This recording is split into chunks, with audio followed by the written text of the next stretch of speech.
Alright, this is my 1987 Toyota Supra.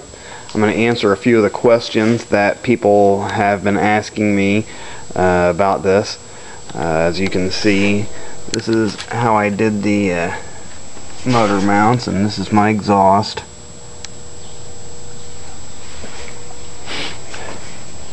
There's my radiator, and I've got an electric fan hooked up to a relay that I can turn on at any time.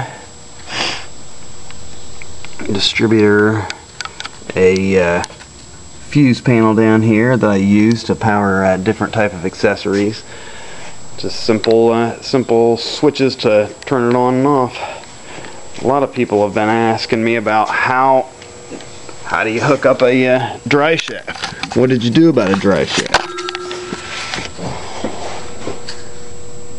Well, there's the end of it, and as you can see right here, this end right there is from a Toyota. The very end that hooks to the back is from a Toyota, and the rest of it is from an 86 Chevy that had a 700 R4 transmission, because that's the transmission that I'm using. I took it to a local weld shop. They welded in a flange back here and connected the drive shaft to the end yolk. Let's see if I can point to it and show you at the same time.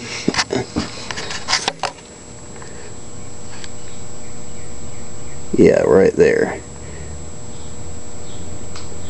And this here just came off. I got new U-joints, and a local welding company here in town welded it all up and put new U-joints and everything in there for $140, which I thought was a pretty good deal. As you can see, it does have the dual exhaust going out each side. I got to replace the rear transmission seal. I've been torquing on it a little bit. Well, there's some of the details on how the drive shaft is done, and I'll show you how you're supposed to line up the engine and transmission in this drawing here that I'm going to do, because what you want to have is the engine and transmission concentric but not parallel but not concentric with the end of the drive shaft. That's critical so you don't snap all your U-joints in a hurry, and I'll show you a drawing of what I'm talking about right here. This is what I was speaking of. You want the engine and transmission to be parallel with the differential.